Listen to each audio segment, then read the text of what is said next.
Hello, Brother Monroe here. Welcome back to Taskmaster Tuesday. And you might be thinking, what is it today? And sadly, Spartan was going to join us for a kind of round robin of battleship, battlecruiser action. But sadly, he is still unwell. So please make sure you go over to his channel and wish him all the best. So it is me versus Stealth again this week. I've gone Britain. And Stealth has gone Italy. We're both 1925. Range should be 30. And we've both gone for battlecruisers. We didn't have to. It was a battlecruiser or a battleship. Our choice. And this is the first time I've actually designed a ship fully under 106. And I believe that's true for Stealth as well. So I'll get through my ship first and what I did. And then I'll show you what Stealth did. So this is kind of inspired by HMS Tiger, I suppose, in that she has 8 14-inch guns, although put a big asterisk on that. Kind of designed as an upgunned, more powerful version of that ship. Although, to be honest, she's turned out a little bit more hood-like. Just in somewhere in that region. Anyway, 31.5 inch, 31.5 knots of speed. I should say we had restrictions, so we were restricted to 40,000 tons total displacement. We had to have a secondary battery.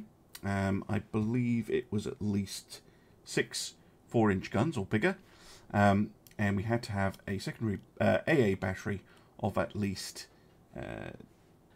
10 2-inch guns, although that was before the update, so I have been a little naughty and I have reduced them, but that won't make a huge difference. They're just there as eye candy, basically, and make the ships look nice. The propulsion system, very much the same as what I would normally go with. Protection, again, very similar. We had to have at least anti-torp 3. I've gone for the anti-torp 4, and we had to have at least a double bottom hull. I've gone for a triple, just in case there's some torpedo action. But also, you know, it does give me a little bit more floatability and a little bit more resistance as well, which is going to be handy. Shell setup, we're stuck on cordite, but otherwise pretty similar for me if I'm using cordite. I've gone standard shells, reduced and increased AP was, to be honest, a last minute change because I realised very late on that I'd made a boo-boo. I had this on max HE, but shouldn't really matter. I have the top end turrets, Auto 1, reloading Electro Hydro 2 turrets, which is very nice. Because it's rangefinder, hydrophone, again, just in case. And I opted for the RDF over the advanced radio. We had to have one or other of these for the plus 6% gun aiming speed buff, and just so I can get a read on the stealth ship. And also, I think it's appropriate. I was kind of in a historical-ish mood for this ship. When it comes to the armor, a 16.8 Citadel setup, just 2 inches everywhere else, and just under 19 on the tower. And then I have fiddled around with the Citadel armor itself.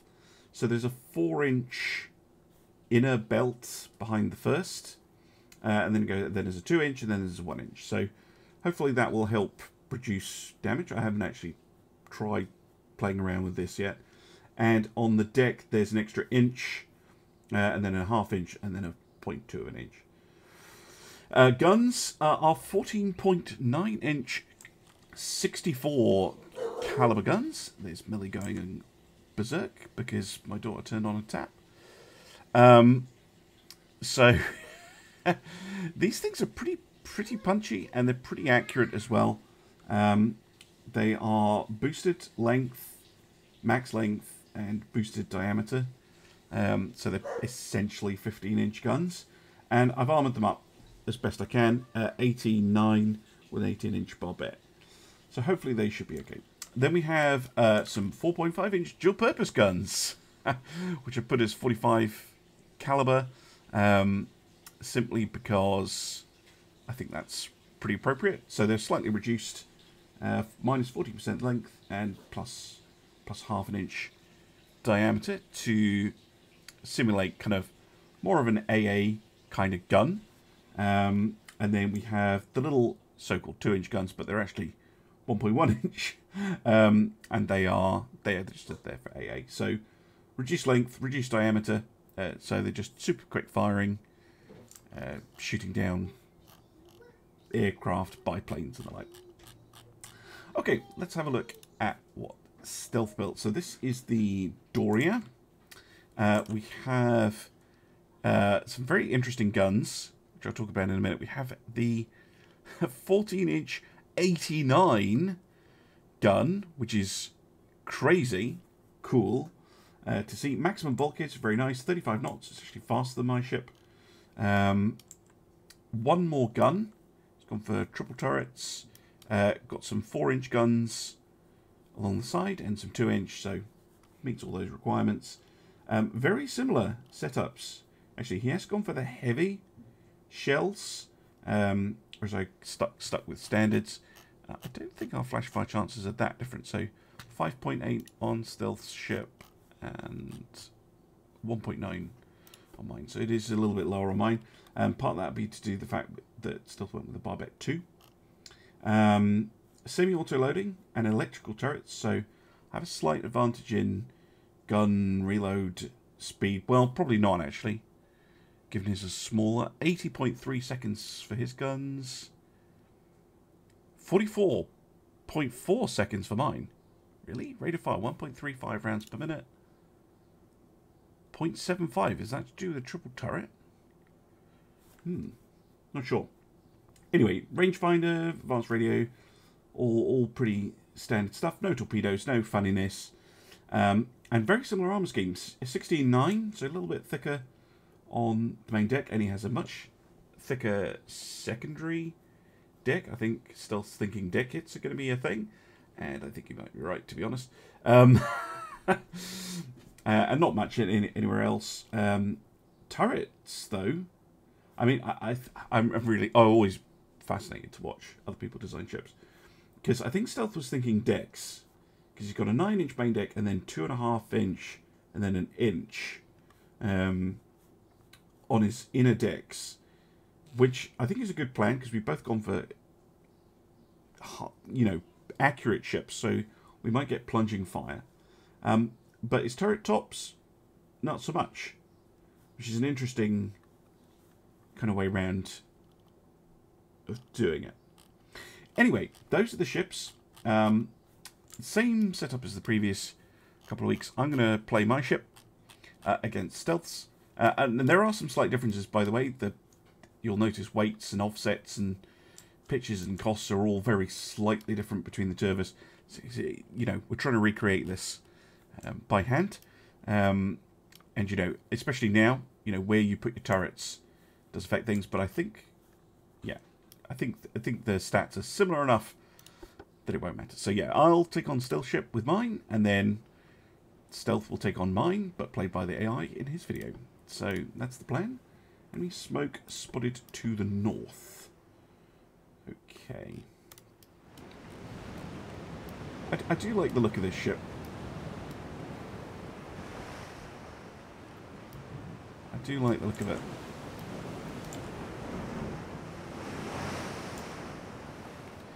Very recognisable as a British capital ship.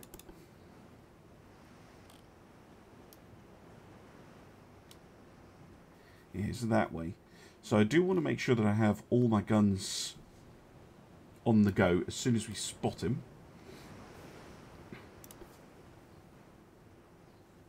So I don't want to angle in too aggressively. Obviously, it does have a speed advantage on me, so it could choose to run away. But hopefully the AI won't do that, because that would be very boring indeed.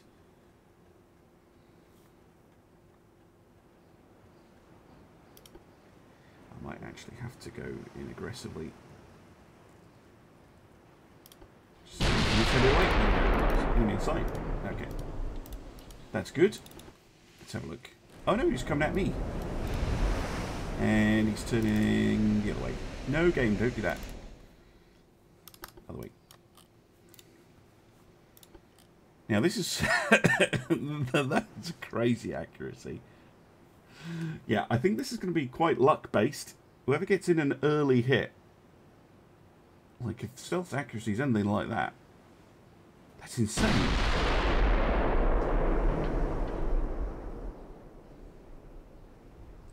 Ooh, overpen. Okay.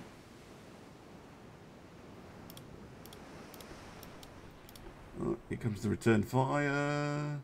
Okay, I'm going to say that, yeah, we both have stupidly good accuracy.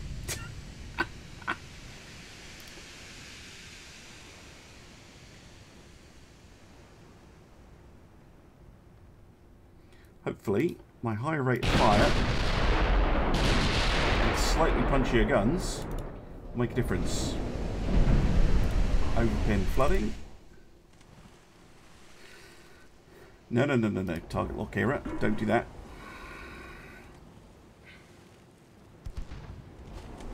Jesus, we're in 4-inch range already? Ow. Shit.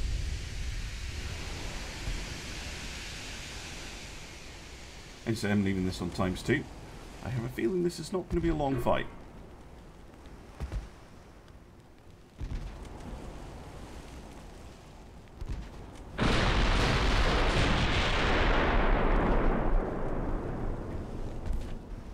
Again, just getting a bunch of partials. It's not really what I want.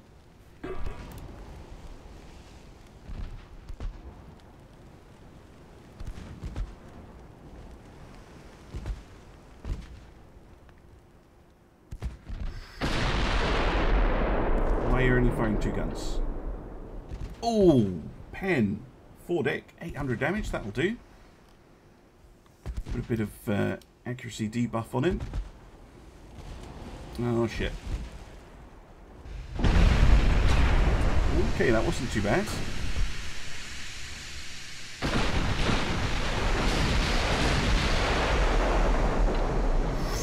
Ooh, my word. Okay, that was a lot of damage. I don't think any of them went through... Oh no, well yeah, one did go through the main belt. So one that did 500 damage. Okay, fire again.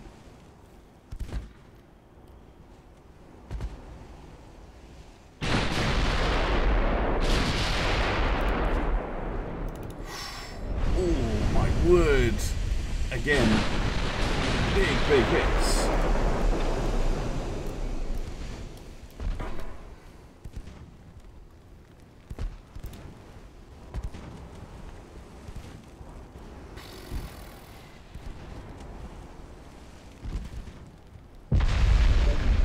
Out the main tower, that is going to ruin his accuracy. Absolutely ruin it.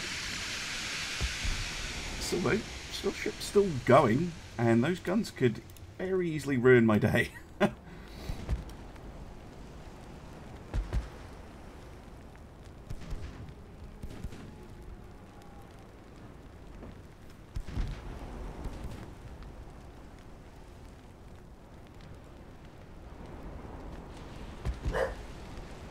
Shush, Melly.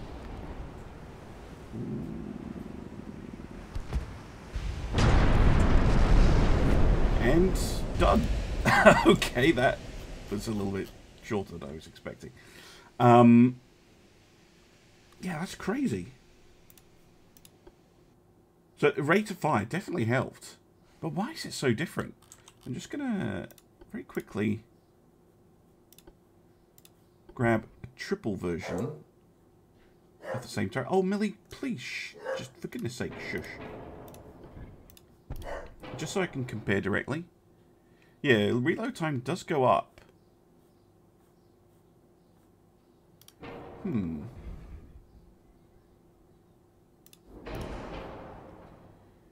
Just, I'm amazed at how nasty those guns are.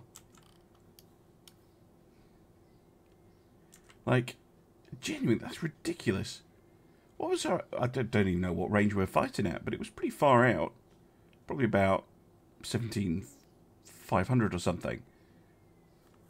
But the accuracy on those was insane.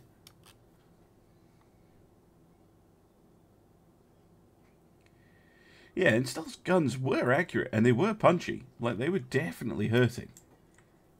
Definitely hurting. But, yeah, those, you know, slightly bigger, slightly chunkier shells. Although, actually, I'm curious. So shell weight on mine was 1360 for an AP round. And, yeah, stealths were 1440, and they were going faster too. So you had nastier shells, even though it's a smaller caliber, because you had the heavy shells. Interesting.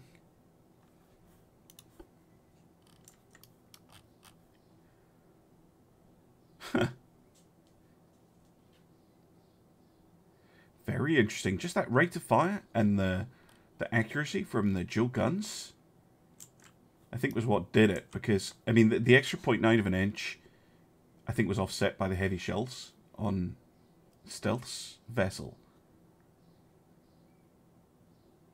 Because you had the same shell type, we both went cap ballistics. TNT 3 cordite shells. I still think that's luck, though, getting those early hits in. And I was surprised. I thought still, you know, you had just that little bit more armor, but it wasn't deck hits, it was belt hits. And we had very, very similar belts. And he was really hurting me. But yeah, I guess rate of fire did it. Anyway, I'm not at all sure that that's going to go my way the other way around. Make sure to check out Stealth's video and how he did doing this scenario in reverse. And let me know down in the comments, like, do you think that these... obviously, this is the very... You know, I think we've had, what, one fix, hot fix for 106. Do you think that this is realistic balance? Because I'm not sure it is. It's fun, though. And my word, what a murderous machine this thing would have been if she had been constructed. But anyway, I'll see you soon for some more Ultimate Admiral Dreadnoughts. Bye for now.